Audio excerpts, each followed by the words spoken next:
You're listening to the Future Tech Podcast with Richard Jacobs.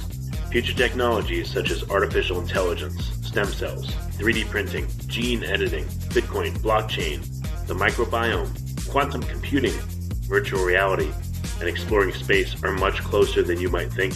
In fact, many early versions of these technologies are in play right now, and the companies that are using these technologies are the focus of this podcast. My goal for you, the listener, is to learn from these podcasts.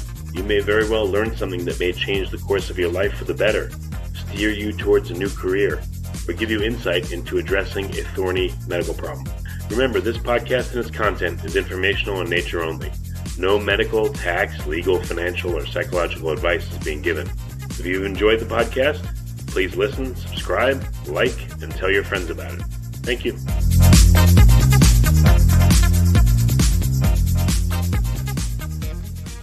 Hello, this is Richard Jacobs with the Future Tech and Future Tech Health podcasts, and I've got a great guest today, William B. Miller Jr., MD. He's the author of a book called The Microcosm Within, Evolution and Extinction in the Hologenome.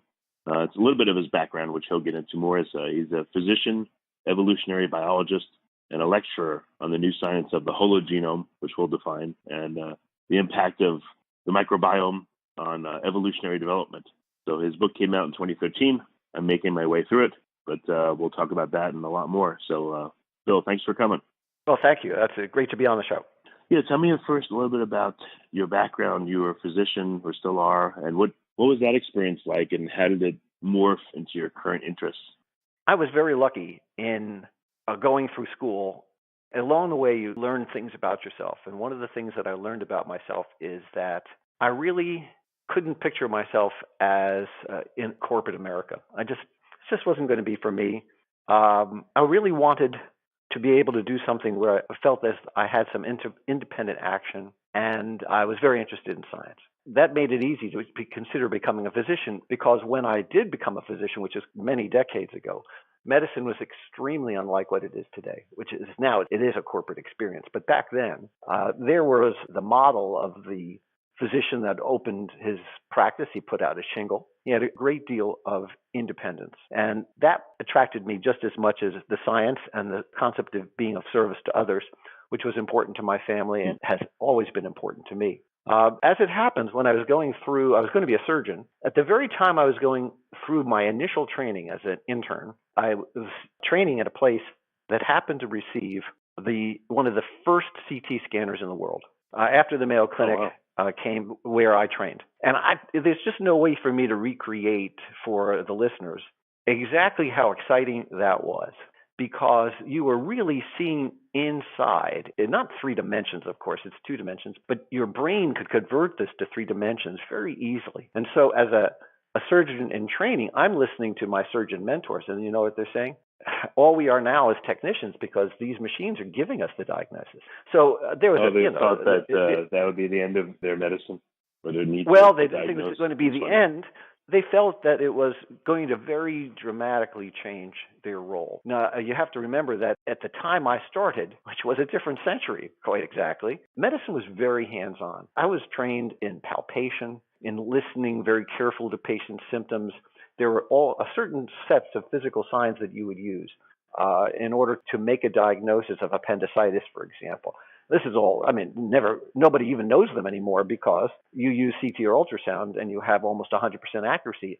In the time that I was training, you would do things called exploratory laparotomies. Basically, you'd open up the abdomen and you'd take a look around. And the dictum for appendicitis, for people that, most people would not know this, when I was in training, you were supposed to be wrong about the diagnosis of appendicitis pretty frequently. The idea was you dare not let an appendix get to the point where it ruptures. So it was perfectly acceptable to open up people that didn't have appendicitis more than now and again at a certain percentage rate in order to avoid catastrophic circumstances.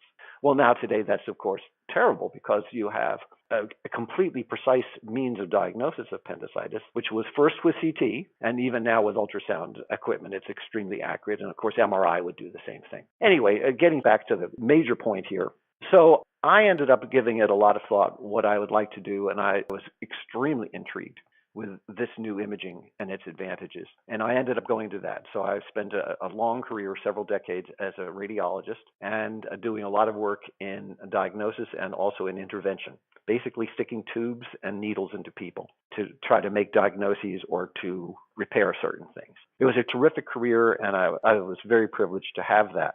But it really all led in an odd way to my interest in evolutionary biology. And even when I look back, I wonder why I started to make certain connections that I did. But for example, as an imager, I was noticing that the patterns of disease were reliable. In other words, if there's a thing called pattern recognition in radiology, which means that you're looking for certain lights and darks and certain patterns that reflect anatomic changes. But it was deeper than that. Disease happens in recurring patterns. And so you form a differential diagnosis, and that differential is narrow for certain diseases and not as narrow for others. But the point, and I think your listeners will certainly understand, certain things were reliably distinguishable because they formed a particular pattern. And some of those things were infectious disease. Certain infections form reliable patterns, and certain microbes cause certain patterns in certain places, in certain organs, that you could pick up with high reliability. And I started to wonder, why is this? And of course, the theory was that the microbes are circulating around and they just happen to a spot. But that made no sense, because if they just happened, there would be no reliable patterns. And amazingly enough, nobody was thinking about these things, at least not in the way that I was thinking about them. So what's an example of a pattern you saw over and over? Well, toxoplasmosis in patients that have toxoplasmosis, which is a parasitical disease, and it's not that common, but it forms a very characteristic pattern on computed tomography around the fluid spaces of the brain. You can almost always know that diagnosis just from the computed tomographic pattern. That's not an absolute truth, but it's certainly true. Also, for example, we know in pneumonia that it's going to be Haemophilus influenza very frequently. It's not going to cause a kidney infection. Or very rarely, actually, it can, but it's really, really rare. That's going to be a different bug. And I started just to think about these things and wondering why they were that way. And at the same time, I was always interested in evolution. I think a lot of people are, and you don't have to be a scientist at all to be interested in evolution. And for some reason, I got the strange notion that infection was the common currency of all illness. And here's why. So often, when you look at infectious disease, you can't tell it from metastatic disease on imaging equipment. Now, many times you can, but there are many circumstances in which the diagnosis that it looks identical. And that struck me too. Why would that be? When you say metastatic, you mean cancer or other? Is there other elements of metastatic? No, metastatic cancer. And why would that be true? Why would they form the same patterns? Well, I mean, there are lots of theories and so on, but being a simple person like I am, I started to think of cancer as an infectious disease. And at the time I was doing that, starting these thoughts, this was an uncommon, almost heretical notion. And of course, now we understand that cancer is commonly caused by infection. There's a whole big list of them: cervical cancer, by viruses, and so on. People are by HPV, they're being immunized against it. In fact, it's almost mandated that young women be immunized against cervical cancer, which is a viral illness. We know that stomach cancer is related to H. pylori infection, and so on. And there are a number of theories developing that prostate cancer and breast cancer are infectious diseases also. Not proved, of course. But anyway, I started to think about those overlaps, and that led to my thinking unordered thoughts, my disordered thoughts about evolution, and thinking, it all has to be linked. There's order to the universe. There's order to biology. Evolution and infectious disease ought to be linked. And at the time, that was a very uncommon notion. I wrote a book in 2013 about it, but I spent 15 years thinking about it and researching it. And the pace of progress is very quick now in evolutionary science, and it was not like that. There was nothing written about it back when I was starting to think about it, starting to try to put the patterns together. But let me talk about a girl named Sue, and then we can go on to more firm science. But a girl named Sue. And so why is that important? Well, I'm at a radiology conference in Chicago, one of my favorite cities, and I'm sitting through hours of lecture a day. And let me tell you, I have limits. It's not ADD, but there's just a limit. Everyone does. How many days in a row, for how many hours you can be blitzed by slides and dry information. I mean, this is not Game of Thrones. This is pretty dry material. It's interesting. It's vitally important to me, actually, but there's a limit to everything. So I turn to a partner and I say, I'm playing hooky this afternoon at about 3 o'clock. I'm either going to go to the art museum or the field museum. You want to come? He goes, okay, which one do you want to go to? I said, well, let's go to the field museum. And so playing hooky from my lecture, he and I went, and I don't know who's listening has ever been to the Field Museum in Chicago. You ought to. When you enter that magnificent rotunda, as you walk in, there is one of the best dinosaur fossil specimens in the world. It's the Tyrannosaurus rex from Montana, Sioux, probably the most complete number of bones of a Tyrannosaurus rex, and it is enormously impressive to look at. What? I've been to the Museum of Natural History in New York, so I don't know how that yeah, so you know, oh, that's fantastic. You know what I'm talking about. So I'm standing in front of Sue, and I've given your listeners some of the background of some of these odd thoughts I've been having, and I'm noticing two things that really strike me. First, as an imager, I'm an anatomist. You know, I've got to be pretty good at anatomy because I spend my whole time looking at anatomy in order to make disease diagnoses, but I've got to understand the anatomy pitch perfect in order to do that appropriately. And I'm looking at this Tyrannosaurus rex, and now this is 60 million plus years ago, and I'm looking at its bones. And several things occurred to me simultaneously, which really pertain to evolution exactly. First, I'm looking at the shape of the vertebrae, and I'm thinking, wow, those vertebrae look a lot like my vertebrae. I'm looking at the pelvis, and I'm thinking, given certain differences, which are not enormous, almost everything is alike. That the hip joint is an awful like a human hip joint. When you look at the femur bone, the general shape of it, if you could just use your imagination and shrink it down in an X-ray, I could take an X-ray of a TRex femur, shrink it down proportionately in size, and only make a number of relatively subtle changes, and I could make it look like a human femur. I mean, it's not exact. Please, be creative here with me. But it bears an awful lot of resemblance, even to the muscular insertions. The protuberances, there are jagged little zones along the bone where the muscles insert. Those have to be very special, strong attachments, and they go by specialized type of things called Sharpie fibers. We don't have to get into it, but those crests and those ridges and all those things, boy, they're close. It is really interesting. And you look at the crazy arms of a T-Rex, which make no sense. And if you've ever seen the picture of one even, you realize that those arms are like ridiculous. They can't really grasp anything. They can't actually oppose each other. I'm not sure they could wrap around where the claw ends could touch to really be facile for gripping and grasping. You could use them for tearing, but not really to grasp. And I'm looking at that. Even could be remnants, I guess. Yeah, I'll explain where my thought process went, because that's exactly where we're going. So I'm looking at all those things, and I'm starting to sort of speak out loud, and then I saw one other thing. T-Rex roamed the United States and other areas of the world for at least 6 million years and was almost unchanged during that entire 6-year span. So I'm reading about evolution, and I'm being told that it's due to mutation and that the mutations are happening all the time. I'm told that natural selection shapes what organisms are because only the most fit adaptations yield survival advantage. And yet, I'm looking at two arms that make no sense. Certainly, if in a system of gradual change over millions of years, don't you think you'd get bigger? I mean, this is what I'm thinking back then. Wouldn't those arms get bigger over time to fight for mates, to get more food? I mean, just to have two arms that just looks way out of scale and silly. Now, obviously, they had purpose, but you'd think that nature could do better. So I'm just sort of speaking out loud to my partner, and he just looks at me and he says, you're a maniac. It just takes a lot of time.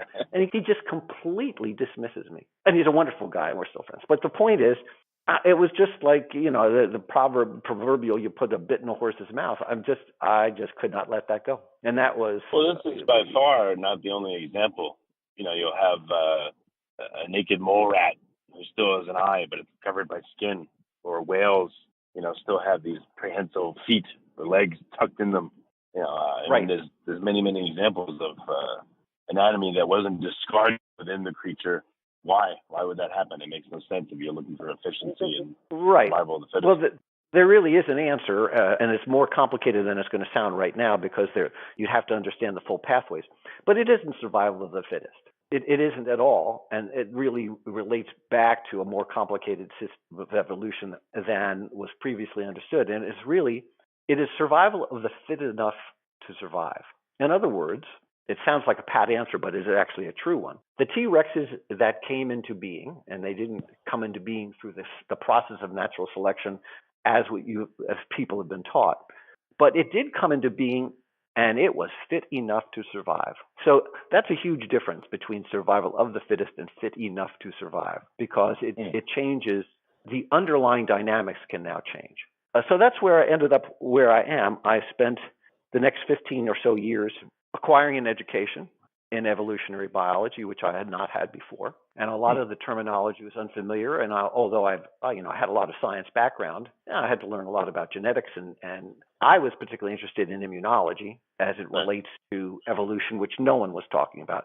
So you can even now do web searches. I mean, any of your listeners can do web searches, and you will look up, if you look up immunology in evolution, you will learn about how immune cells evolve to protect against pathogens, but you'll find almost nothing about how immunology could be a factor of evolution as a driving factor. So again, a big change. I want to talk more about that later, for sure. Yeah, so big change is a frame of reference, and I think almost anyone listening has had a similar experience. When you start getting odd ideas, they cascade into more oddity. You never get less odd once you start to be odd. You can only get more and more odd. There's only one direction of oddness, and that's greater oddness. Well, and I'll give you a quick example. I'm driving around years ago in New York in the winter, and I'm looking at the trees. They have no leaves, and they look like my lungs. They're just upside down, or I'm upside down to them. And then I see other structures that, again, look the same, like lightning. As it branches, it looks like my lungs. Yeah. I think. Well, that's totally similar. It is odd, but it's been thought about, actually. It has even a name. It has two names. One is one that I use pretty often. I use them both in my own writing and with colleagues. One is called fractal reiteration, and the other is mosaic formulation. Both of these terms mean basically patterns repeat in nature.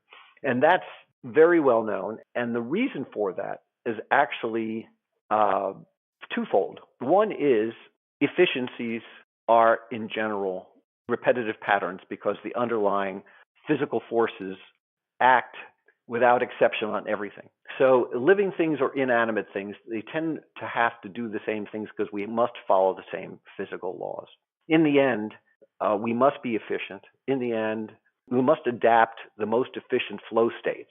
It's true in thermodynamics, and thermodynamics is one of those things that we have to adhere to. There has to be a certain parsimony. There has to be an equal and opposite reaction to anything has to flow through us in just the same way it does through the physical world. And so all living things tend to have recurrent patterns, whether they're visible to the eye or not. And in fact, we have the world's most singular example of fractal reiteration, which is the absolute common core of life, which is the cell.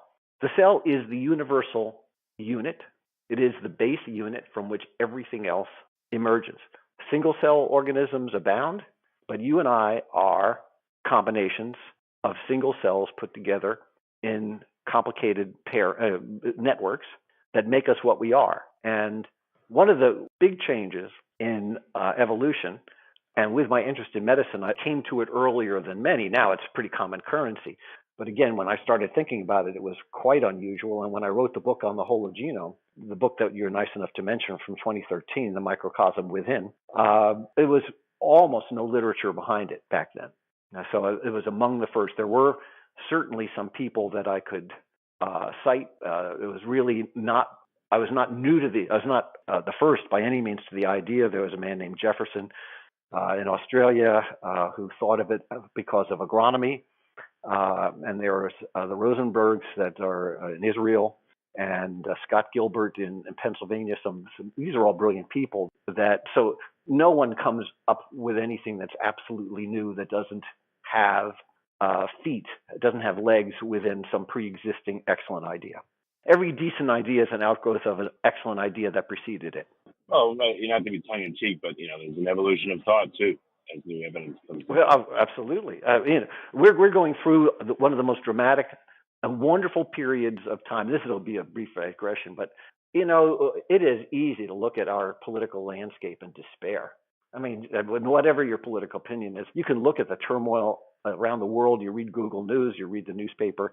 It's enough to just make your heart sink, and you just wonder, I mean, this just has got to be terrible. Let me just say, there has never been a better time to be alive than right now. This is it. This is the premier moment to be alive in the history of the world. No one would be smart to wish to change the time of the era in which they lived for this moment. Your chance to be even and live a long life has never, ever been better, certainly at least in the developed world, than it is right now. And even in the undeveloped world, it was way worse then. We are in a terrific period of time, and we still have terrible problems, but it's never been better than this. There are no good old days. And part of the reason I'm saying this is our pace of progress in the treatment of disease particularly is much faster than it was ever in the past. Every decade now puts us ahead of 200-300 years compared to the rate at which we were going before. One thing to add more detail to that. So that's true, but at the same time, there's dogmas in certain industries that are. I wonder how that's going to play out. Like in climate change, there's people that are saying, it's not happening," and then there's people that are saying, "If you don't believe it's happening, you should be silent." And then in evolutionary biology and evolution, there's the neo-Darwinists, the modern synthesists, and they're saying anyone who doesn't agree with us are idiots, and they're trying to be silent. So how do you think those things play in, this polarization of what should just be science? Well, let me just say, they play in dramatically, and every single one of them is highly consequential. But again, it's important, I believe, to have perspective. What is it like now compared to what it was before? Well, every one of our faults are no different than faults that existed before. So, for example, the pace of, although there is a dramatic resistance to change that still exists, it's far less than in the past. And let me just offer this as a thought. Between the period 1554, and I'm an arbitrary number, 1554 and 1627, there might have been 3 generations, nothing would have changed. Nothing substantial would have changed in the lives of those people, not in agriculture, not in medicine. It was humors, body humors, a little bit in astronomy because that was when it first began to flourish. But most people could care less, not in religious life. Everything was identical. Musical forms hardly changed between the period. Everything, what your father knew, the son knew, the grandchild knew. And the place of women didn't change one iota during that period of time. Now, you can't imagine. The 3 generations can hardly talk to each other. It's a new emerging problem. We have a pace of change that is so rapid now that the body of information that each generation has is extremely different if we think of it in the most trivial sense. So there's a thing I used to do in our local newspaper, and I would look at whose birthday it is, mostly to see how old people were. And then it got to be a game. Could I reach a day where I would not know one name that was being mentioned of the famous people? But mostly they're TV people, mostly TV, movie, and music. Could I reach a day where I didn't recognize one name? And eventually I came pretty close. I mean, where the only name I could recognize was someone whose birthday made them 67 or 75. But among the 20-30s and 20-year-olds and 30-year-olds, most of the 40-year-olds, country singers and rock stars, and I didn't know one name.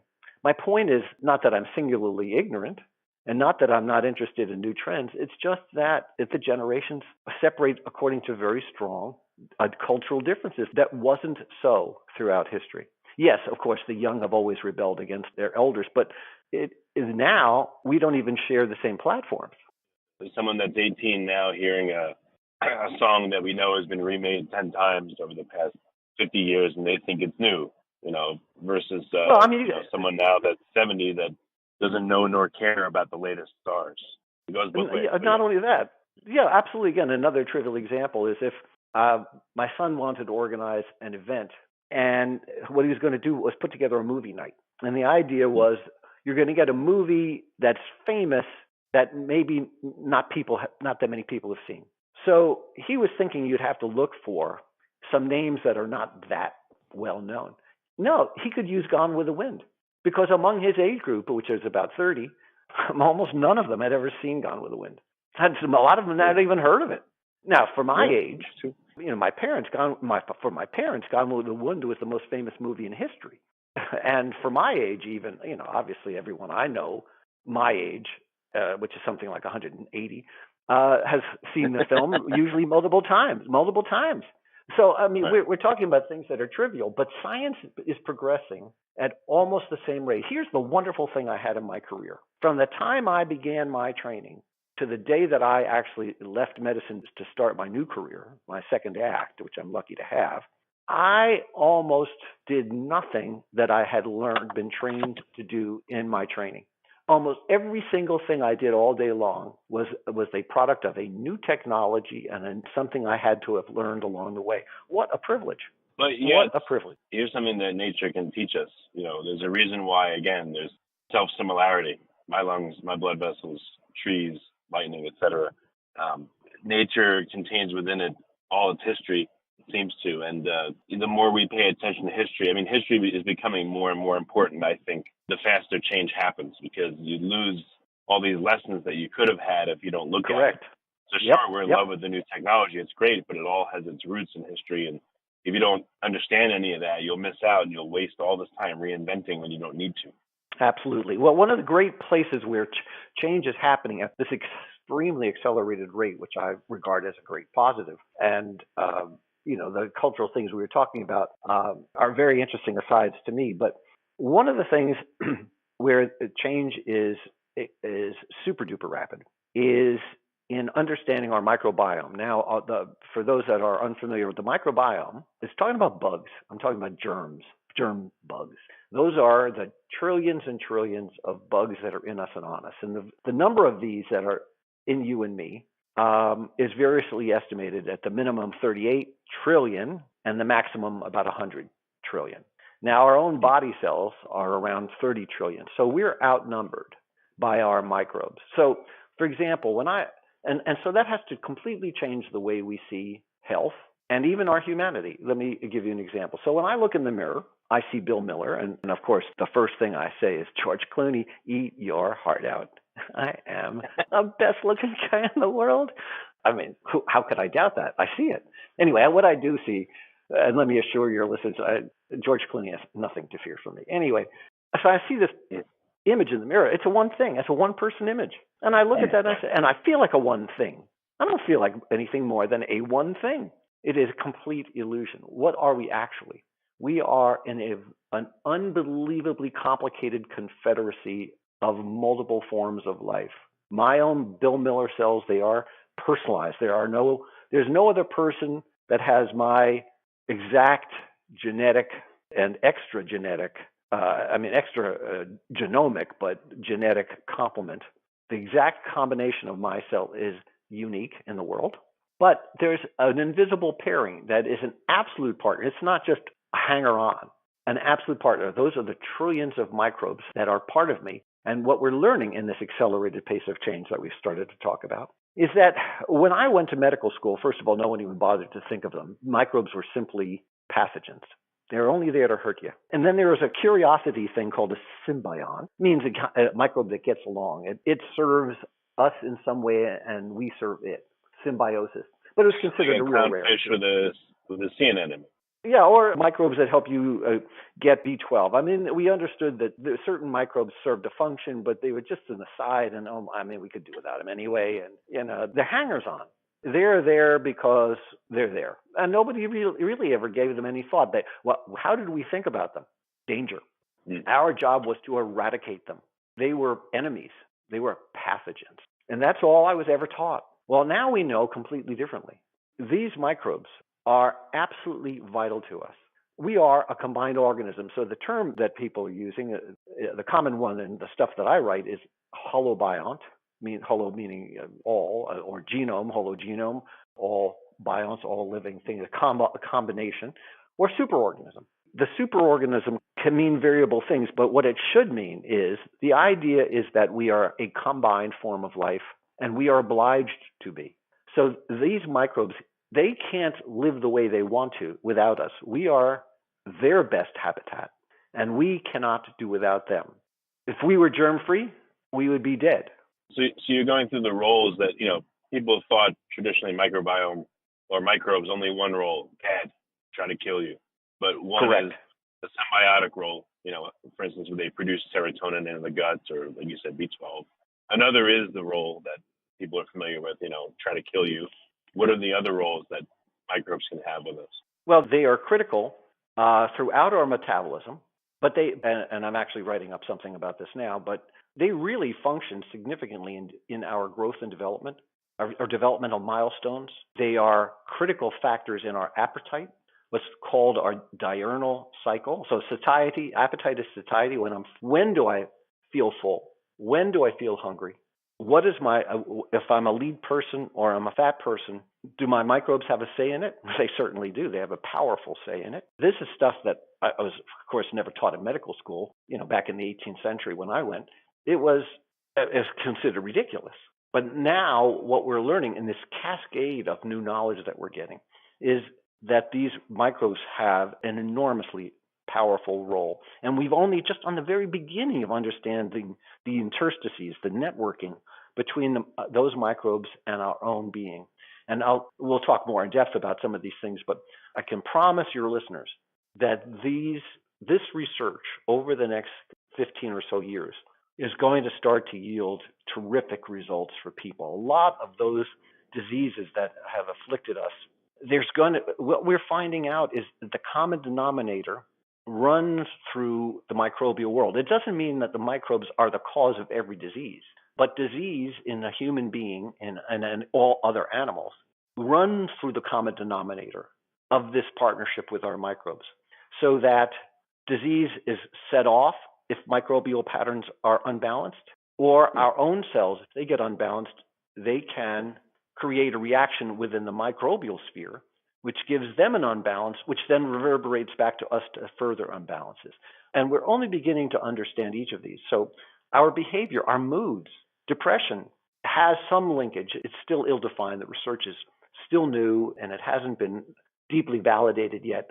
But there's a lot of research that does indicate that our microbial composition determines some aspects of our human behavior. And then another thing that completely contradicts everything that I was taught.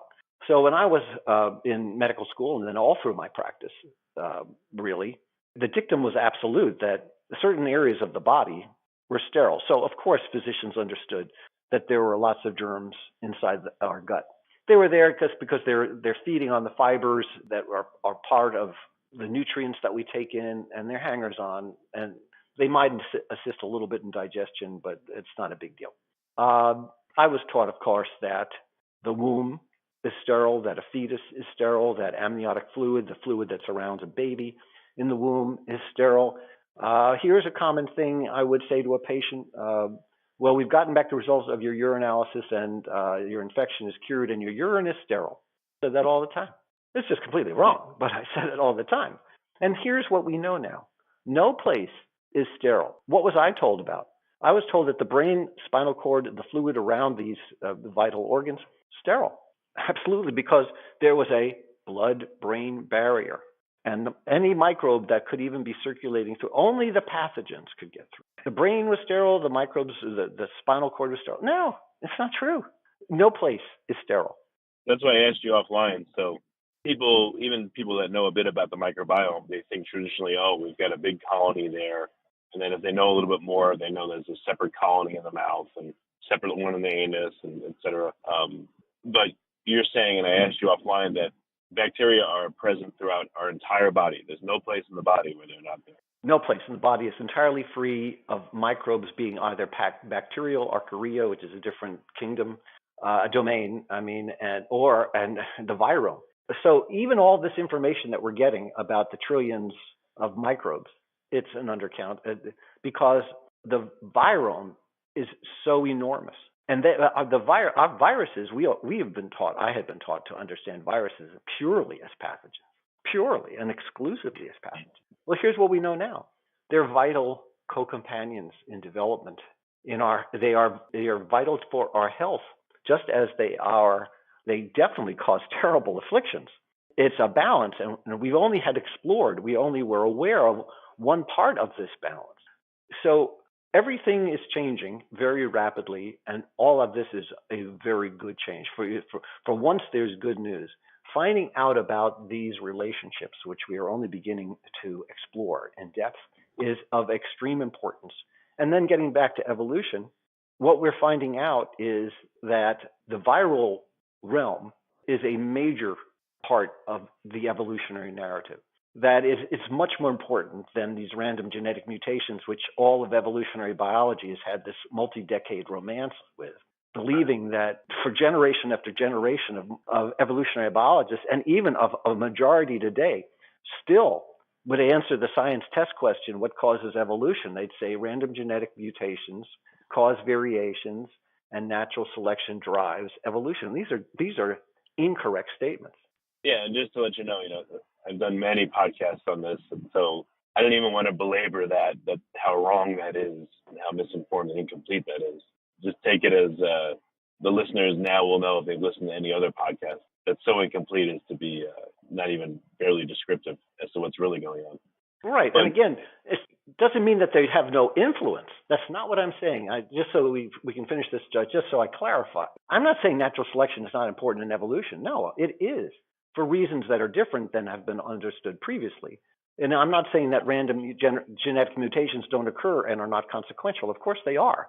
But again, the relative importance of them is undergoing a very important reappraisal.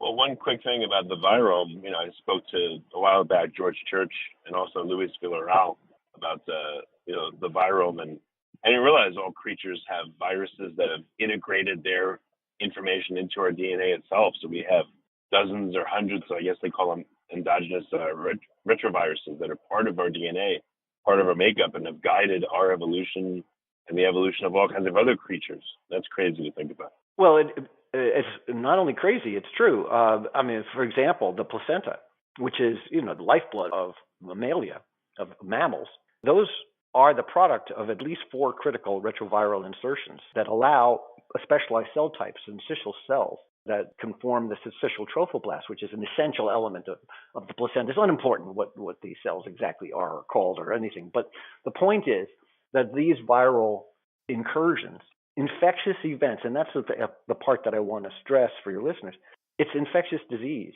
that drives evolution, not random mutations. Why? Because the infectious disease dynamics control whether the viruses get in or not. It's immunology that governs our ability to determine what the co-partnership levels are that exist. So all evolution is co-development between the microbial world and ourselves. We are the product of that compact. That compact is governed through immunology, and this is how that cycle.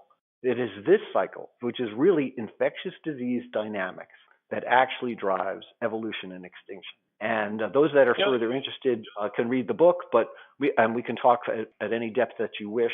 But in the best mini capsular form, it's not genetics, standard random mutations that cause the variations that can be filtered by natural selection. It is infectious disease dynamics. It is these insertions over evolutionary time that matter the most.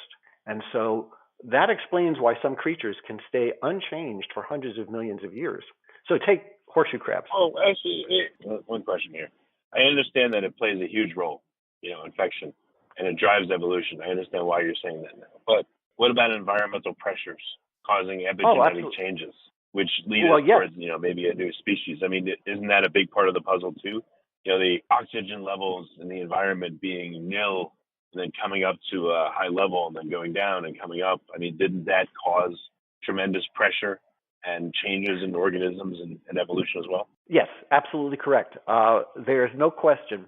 I like to use the term the complementarity between the organism and its environment. And as an important codicil of what I'm saying, The environment that we're talking about includes all of those microbes that are in the environment that are exerting their effect as part of it. Yes, of course, cold temperatures and climates that vary matter. Uh, Areas that get more sun versus areas that get less sun, and so on. They all matter. But of those environmental impacts, and including epigenetic changes, of those, the most consequential are infectious events. These are infectious in ways that are not typically thought of. We tend to think of a microbe that invades and starts to become a real pathogen and take over body systems and destroy us. But infectious events proceed along the levels of partnerships. There are infectious events going on all the time, infectious exchanges between microbial populations and our own cells that are just part of the ongoing partnership, but they shift the balance. Speciation is an infectious event.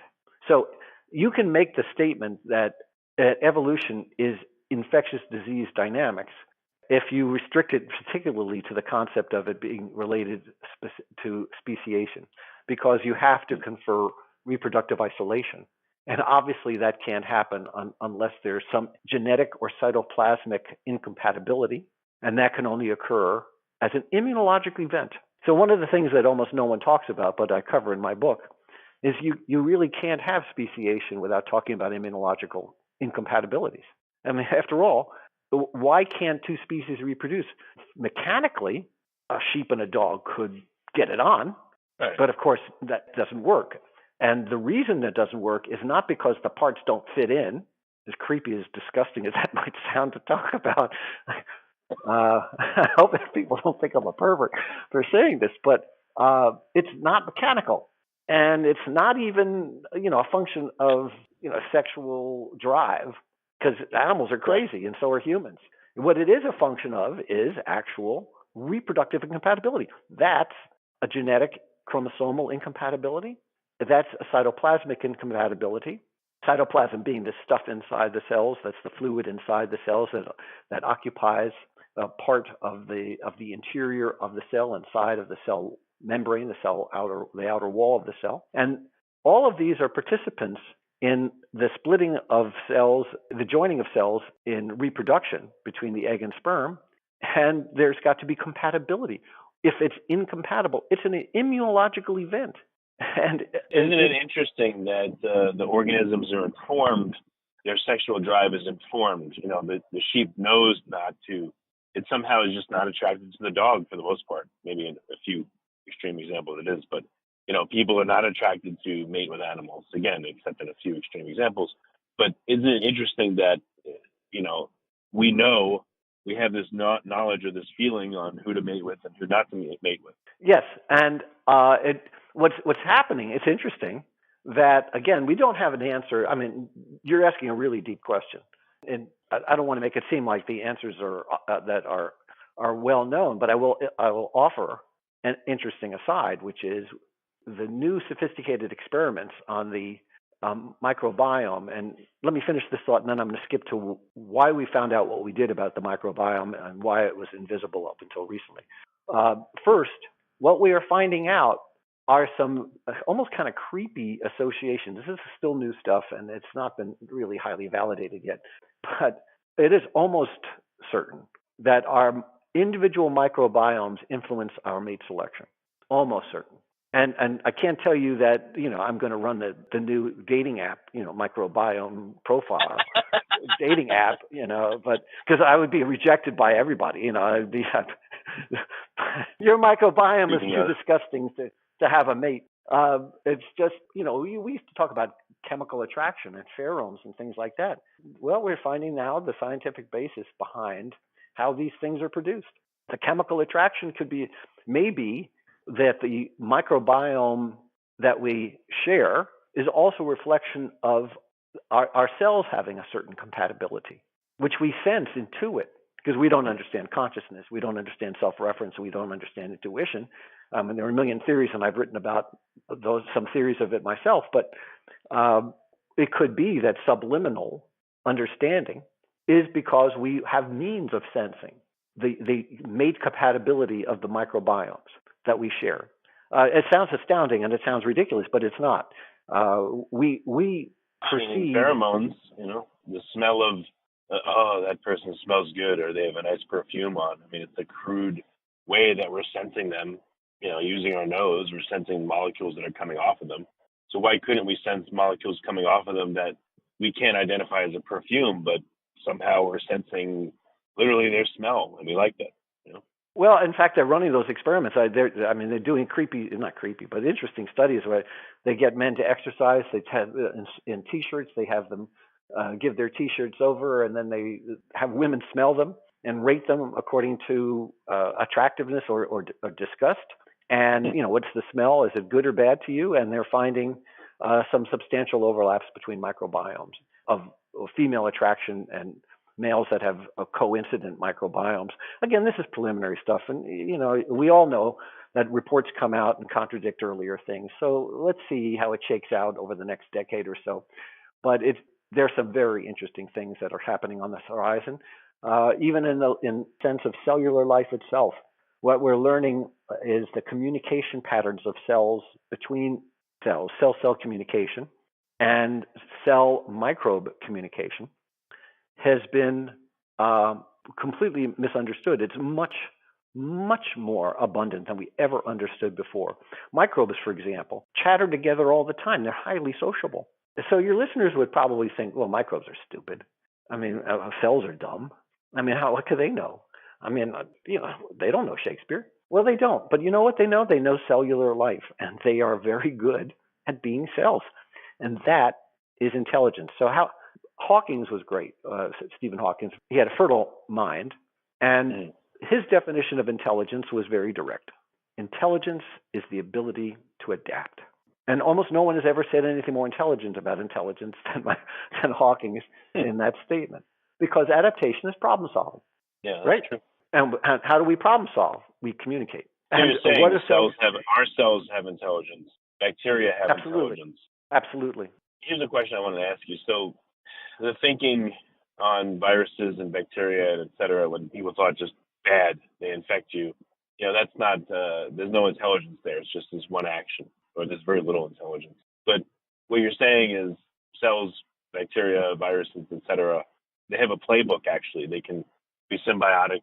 They can integrate themselves into another creature. They can attack it. They can, be cooperative with it in certain ways where they're dependent upon each other, but they're still remaining separate. I mean, it seems like they have a playbook, and therefore they have preference and choice, and they have an ability to have strategy. To me, that's intelligence. It's strange. When I think about bacteria, why have some integrated themselves into our cells, like the mitochondria or the placenta? Why do some attack us? Why do some hang out in our gut or wherever and feed off what we feed? How did they make those choices, and why? Well, first of all, I want to say that you've expressed it beautifully. You just really put it together, the line of thinking together exactly properly, Rich. I was taught, and all scientists knew as a fact, that cells are basically, the mental imaging was they were automata. They were reactive. In fact, I'm old enough to recall when scientists truly believed that only humans really were thoughtful, only humans had valid emotions. All other animals just react to things. Plants just bend to the light. It's called tropism. It's as if the light was drawing them and they were just like robots to the light. It's like a tractor beam, this concept. And dogs, they just reacted by hunger, Pavlovian reflexes. They were reflexive animals. They were not reflective. They were reflexive. Two very different things. Well, I got to tell you, those were totally incorrect notions, and now all scientists understand differently. There's no one who owns a dog that doesn't understand that a dog is not intelligent. There was, all through human history, we would never, certainly in Victorian circumstances, in Victorian science, no animal was regarded intelligent except man. It was a contradiction in terms. Only man had intellect. Only man had self-reference. Only a man knew, or a woman, a mankind, understood abstract thoughts. Only humans problem solve. Well, we look back and we laugh. How could anybody believe something that was that stupid? Well, because it wasn't stupid. It was just the evolution of thought that you'd brought up before. It takes time for people to get accustomed to new ideas. There's a cycle of thought, and it takes time for people to get to wrap their brains around new things. So certainly people began to understand that animals are intelligent. Dolphins are intelligent. Whales are intelligent. And then we became a little bit more informed, and we began to understand that plants have enormous forms of intelligence. They just exhibit it in plant ways, not animal ways. And now we're at the next threshold in which we now know through careful experiments. And so this is not one of those things that, the validation's not in. This science is in and firm. All cells are intelligent. Cells are ingenious in cellular ways. Of course, they're not thinking the way you and I are thinking, and they don't communicate as we do, but they do communicate abundantly. And they problem solve extremely well in their sphere. In fact, how well do bacteria solve problems? Well, I can answer that directly. Life on Earth began about 3.8 billion years ago, and we don't know exactly what the first forms of life were, but let's just say they're almost certainly what are termed prokaryotes. Those are bacteria. These are cells without a nucleus. Our cells, which we deem more sophisticated, but they're really not, they're just a different form, are called eukaryotes, which is just a fancy scientific term, which means cells that have an internal nucleus, internal organelles, internal compartments. So in bacteria, the genetic material is distributed throughout the cytoplasm, the fluid inside the cell. In eukaryotes, our kinds of cells, my Bill Miller cells, my genetic material is inside a nuclear envelope, a compartment inside the cell proper. We tend to think of it as being protected, but that's a human notion, which probably has little sense. Anyway, what do we know about, let's say that bacteria, if we're 3.8 billion years ago? They certainly, bacteria as we know them today, almost exactly as we know them today, there is evidence for them from 3.4 billion years ago. And we think life began a little earlier than that. So we have stromatolites. These are fossils of bacterial societies. So bacteria form together into colonies that are called biofilms. These are highly complicated social networks of bacteria. They're working together to solve problems together. How do they do that? Through communication, through abundant communication, which has been termed by certain scientists as chatter. And they make collective decisions. It's got a special name, quorum sensing. But the end result is they put themselves together in this colonial form quite frequently, and they do that for nutrition, for energy efficiency, and for common defense. In other words, awfully alike humans when we put together cities and societies for efficiencies, individual advantage. What is each bacteria doing in that colony? It is maintaining what's called its homeostatic balance. Fancy terms. It just means they're trying to maintain a steady state of, this is what is good for me. This is enough calcium. This is enough potassium. This is enough energy for my cells. This is how I can sustain myself. A cell has a microbe, a bacteria, has a state of preference. I know this will sound weird to the people that are listening, but it is a fact. Cells, microbes. It wants to keep itself alive. So it does. Yes, but also what's wrong with that? In a preferential state. What is their preferential state? It's bourbon and high grade whiskey. No, it's their state. Whatever. Again, we've made a terrible mistake in science by assuming that things have to be according to our frame of reference. But our frame of reference is only our own. That's why we misapprehend animal intelligence so dreadfully. Animals are not trying to solve problems in the same way we do. Here's an interesting experiment I just ran myself. I love bananas, and I like bananas. I eat a lot. I eat several a week, and I'm always frustrated because throughout my whole life, I've taken off bananas at the stem and try to peel them. Right? I think most people that are listening will do that. It's our normal reaction. The stem looks like a handle, and I yank on that thing, and sometimes it works real well, and a lot of times it works badly, and I'm mushing up the top, and I'm getting annoyed. So I happen to be watching. Much better. Yeah. I know. So I happen to watch a video on apes, and I'm starting to watch them eat bananas, and every single one of them takes it from the other end. So I tried it. It's much better. It's so much easier. It's just our human problem-solving bias was to make a certain assumption according to what humans tend what our experience has told us is, in general, if you can grasp a handle, you'll get a better tug, better force of tug. But an ape doesn't have a human sensibility. Dogs solve problems in ways that we never can. Dogs can smell cancer cells. That's a problem-solving thing for a dog. Humans can't. So who's more intelligent? The answer is I think there's we are differently intelligent. Differently. Yeah, I think that, well, a couple of things come to mind. So yeah, just like different people have different intelligences, different preferences. Some people are auditory or kinesthetic or visual learners. Well, I think people have all kinds of intelligence. Michael Jordan has an intelligence in sports that I don't have. Certain artists have intelligence in that way. Certain people have intelligences, let's say, in physics or in science. So nothing wrong with it. They're all just different types of intelligences. So I think animals have, a different kind of intelligence. A dog may have an olfactory intelligence that surpasses us unbelievably. I wondered, what is it like to smell like a dog? Do you get a visual representation or a feel of the gradients of different smells? And, there's all these intelligences out there that we just discount, machines, artificial intelligence. It's not artificial human intelligence, it's machine intelligence, which actually appears to be its own separate intelligence. So why not bacterial intelligence or viral why not?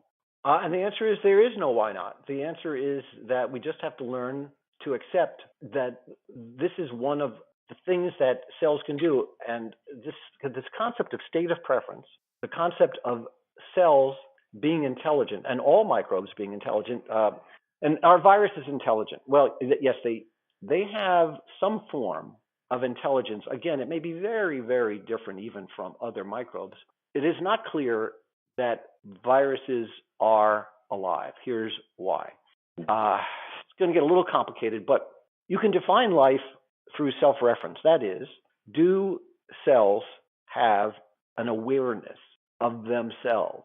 Now, they don't have to be able to do the mirror test of self-awareness, but are they aware of their own status? The answer is sure.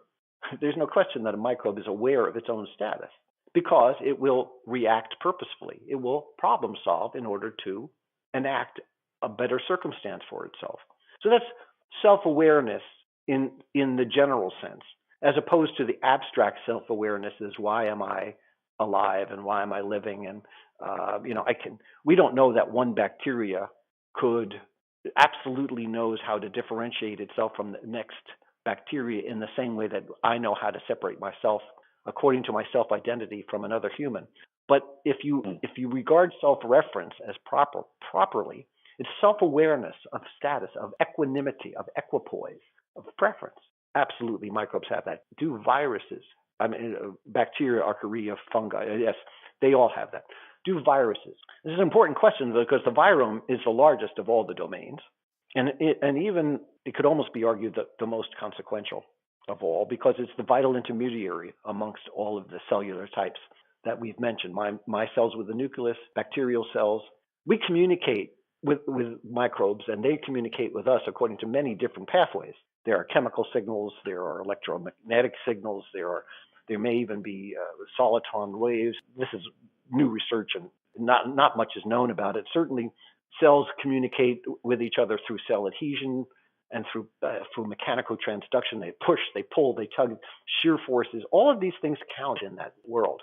Wow. But one other way that cells communicate is they trade genetic material, horizontal genetic transmission, and viruses or viral particles, subviroid particles, are a vital means of communication. It could go right through the membranes, or it can go through, think of them as like little spaceships in the extracellular matrix there. They form little vesicles. They're special names. We don't need to get into them. And they will transfer between microbe to microbe, microbe to our own cells, ongoing all the time. This is a vital communication traffic that is ongoing all the time, which has been invisible to us until recently. So are viruses alive? It's a close call. There are academics on both sides that'll fight you on it.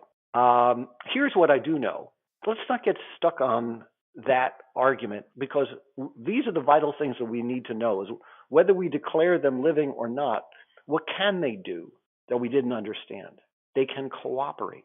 They can problem solve to their own limited way.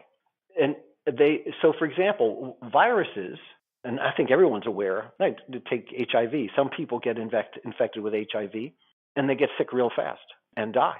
Others can get infected by HIV and it hides sometimes for a decade or more, 2 decades before it becomes AIDS. Who's making that decision? Well, it's not the person. It's the virus is making a decision according to its own proclivities, its own needs to reproduce, and it's choosing its time. It's strategic. I mean, I know this sounds foreign to people that are listening, but this is our world. We're beginning to understand exactly how much more complex it is than we thought before. You know what's funny is, as you were talking, all of a sudden I thought of the loss of habitats and animals, and I thought, oh no, we've lost all the microbiomes of all the creatures that have been, that have gone extinct, and all the plants and all that information. I felt the pang of loss for a minute, because there's so much more information than we even could have begun to think of that has been lost because of things like that. Oh, yeah. Oh, absolutely. But the good news, again, to stress, because I think it's important for people to understand, we are really just now beginning to very actively explore these things. And boy, is it going to make all the difference in the future. So let's go on a little bit extra on this idea of intelligence, cellular intelligence, states of preference. So what does all this have to do with evolution? Well, this is where the major change in evolution is occurring through efforts of people such as myself and others that are beginning to understand that the narrative that we had before, which was an enormously important building block.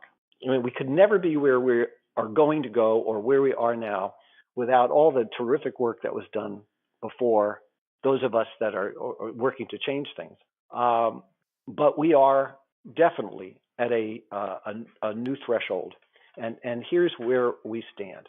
Everything that we've talked about is prelude.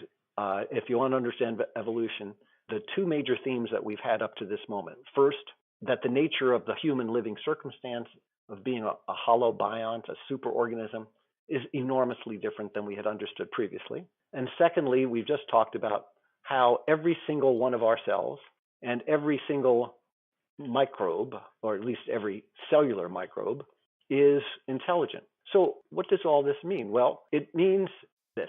Because cells are intelligent, because cells are problem solvers, because they can communicate abundantly, they can engineer.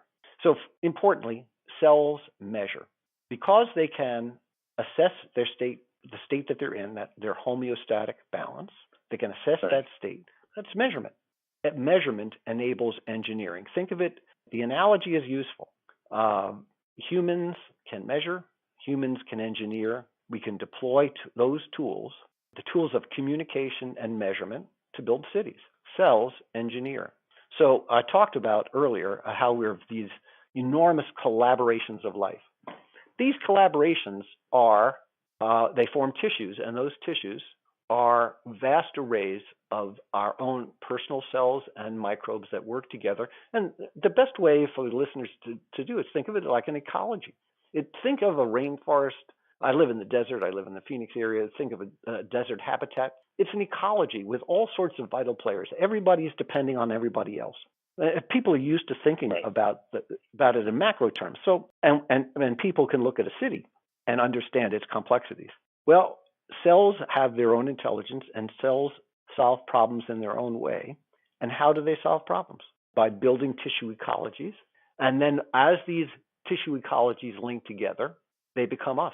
We are products of cellular intelligence and cellular engineering. That cellular intelligence is both my personal cells and my microbes. And in partnership, they create a habitat that called Bill Miller. And I must tell you, I'm very high-priced real estate. I'm a pied-à-terre level. There's not one microbe that doesn't want. There's not one microbe I know that doesn't want to live in my habitat. So I've got very high prices. So I know this is a very difficult series of thoughts for most people who are unaccustomed to going to thinking about it, because we've covered so much new ground today. But basically, if you want to get the thrust of why you are existing as an evolutionary product, the answer is you are the product of intelligent cells that have engineered you to be the you, and natural selection has assured you are complementary to the environment. You are fit enough to survive. Well, I guess that's where we'll end it for right now. We're probably going to do another one of these shortly, but how can people even start to get a grasp of some of the concepts that we've talked about? What are some ways for them to to get into it so they're not just awash in all kinds of thoughts and just confused as to where to go from here? If you'll allow me to say, the best thing to do, I've written a book. It's complicated. I won't deny it. But if for those people that are really interested and a patient, everything that I talked about is explained very carefully and progressively in a progression within that book. It's called The Microcosm Within, Evolution and Extinction in the Hollow Genome, but The Microcosm Within, Bill Miller, and that's available on Amazon or Barnes & Noble or through my publisher, Universal Publishers. Beyond that, you can go ahead and go to the web, which is like a universal brain. Everybody knows that. And they can look up superorganism, or they can look up cellular intelligence, and they can start to get the background, the two essential bottom line background elements. And for cellular engineering, now you've got to get up to the scientific literature. But I think that most of the listeners would be most interested in trying to understand how is it best, what is this going to mean to me? The bottom line for most people is, yeah, I'm interested in the science, but what is it going to mean for my life? And the answer is we're beginning to learn that we can probably productively manipulate intelligent microbial life. That is, we can boost our microbiome, which there's a large growing body of evidence that we can boost that microbiome and provide some incremental health benefits. And you can go to the web and start to look through the web and research about how probiotics and prebiotics can be used. Prebiotics are fibers that feed good microbes. Probiotics are extra booster doses of good microbes. There's pretty good scientific evidence. In fact, there's excellent scientific evidence to date.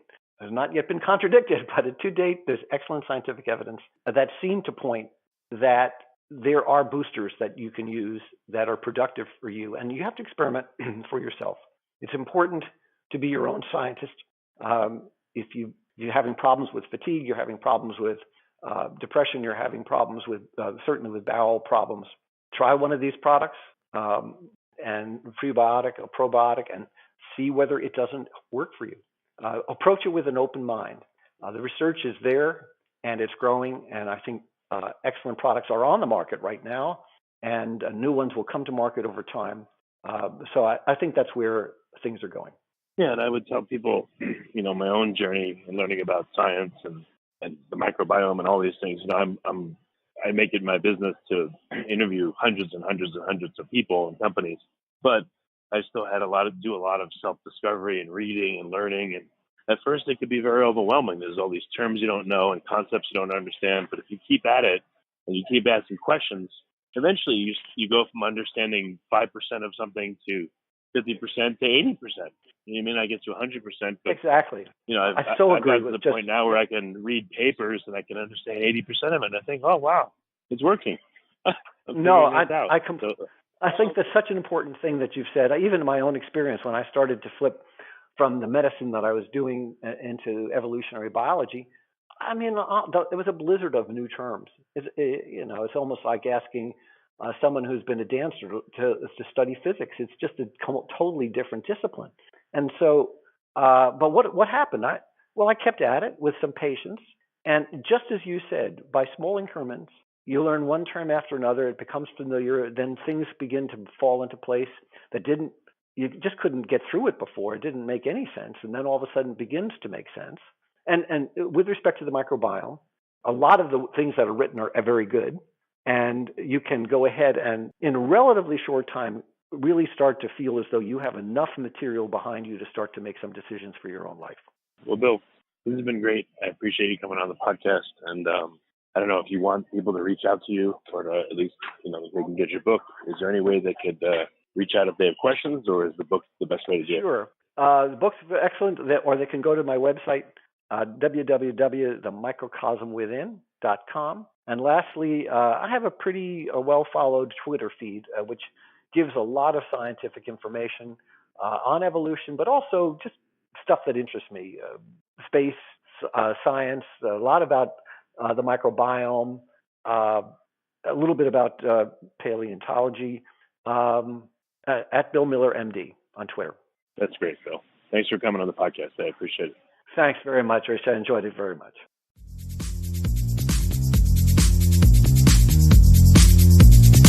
You're listening to the Future Tech Podcast with Richard Jacobs. Future technologies such as artificial intelligence, stem cells, 3D printing, gene editing, Bitcoin, blockchain, the microbiome, quantum computing, virtual reality, and exploring space are much closer than you might think. In fact, many early versions of these technologies are in play right now, and the companies that are using these technologies are the focus of this podcast. My goal for you, the listener, is to learn from these podcasts. You may very well learn something that may change the course of your life for the better, steer you towards a new career, or give you insight into addressing a thorny medical problem. Remember, this podcast and its content is informational in nature only. No medical, tax, legal, financial, or psychological advice is being given.